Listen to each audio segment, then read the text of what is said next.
Hey there, it's me, Ryan, your resident YouTube guy who you just subscribed to. Please? Maybe? Desperate much? Yeah, I'm a little desperate, yeah. Anyway, sorry if this video is a little informal or it just seems a little rambly, and if I start rambling, it's because I didn't plan anything out. I just wanted to come out and talk to you guys candidly and just give you my thoughts on the PlayStation 5 event yesterday. Yes, this is my obligatory PlayStation 5 video because I gotta compete with the big dogs, man. I got the big dogs out there. I gotta compete with them. You gotta help me out. The big dogs, they're calling me. So game-wise, I think everything looked cool. You had Final Fantasy 16, you had Miles Morales, you had there was Demon's Souls. I believe there was also a God of War tease. There's probably other games that I'm missing. But I think I think what Sony is doing well with these showcases, what I've noticed the last two, now whether you like the games or not, I think what they're doing well is that they're not having people talk to us for 20 minutes about their game or 10 minutes, which don't get me wrong. I'm okay with that in a sense that I do like to see the developers talk about their games. I think that shows the passion that they have. But realistically, like, as much as I like to hear what they have to say about their game, I think it just means a lot more if you just show us what you have or show us the game. And a lot of that just ends up being concept stuff. And I understand, but at the same time, where's the gameplay? How do we play game? I want to play the game. I want to play it. I want to see what it looks like. Yeah. I will note that the Demon's Souls remake looks amazing. It just does. Like, I can't get over how crazy, like, good the animations look. If you look at that game from like 2009 and you look at it today and look at how it looks with the remake today, my God, it's like a completely different game. You would think that it's in the same series, but you'd think that it was a completely different game. It wasn't even a remake, unless I told you it was. I could have told you it was just a Demon's Souls 2. Like, finally, we got a sequel. Oh my God. A lot of people complain about the launch games and how these consoles have no launch windows, or no launch games rather. They have launch windows. What? I think a lot of people complain about how none of the consoles, or like Xbox or PlayStation, have like any good launch titles.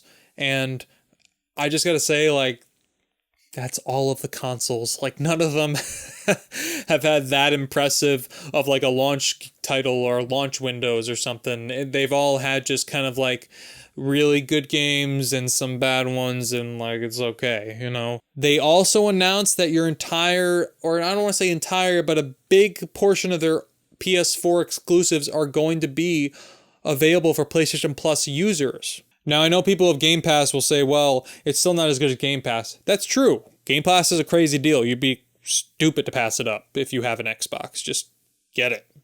It takes a long time for companies and game developers and consoles to build out their catalog to the point where you're like, wow, damn, this is a good console. They got a lot of good games for it. Like, I remember when I first got the PlayStation 4 and I was like, man, I don't got nothing for this. So I just bought like Watch Dogs for it because that's what was out for it. So you just got to do whatever's best for you. I also noticed, I'm pretty sure, correct me if I'm wrong, someone can correct me if I'm wrong in the comments section. That's what that's for, to talk, to have conversation, to not abuse each other, but have conversation.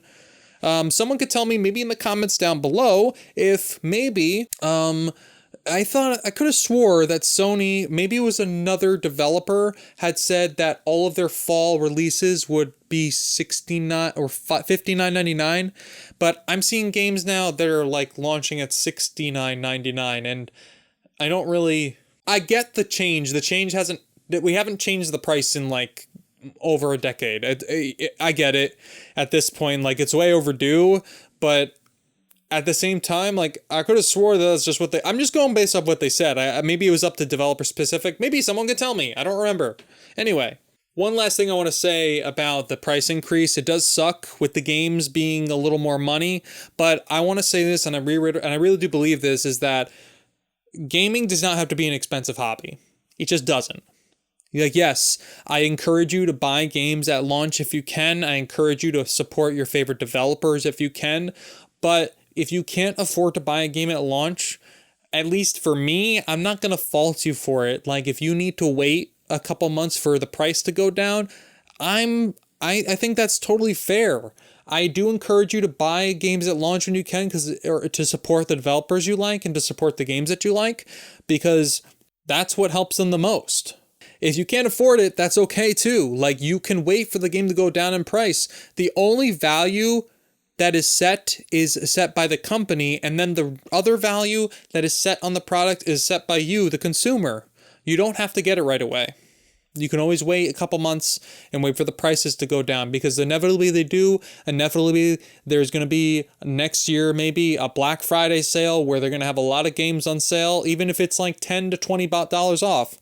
Now, I'll tell you that much, I buy games on sale all the time. You have to.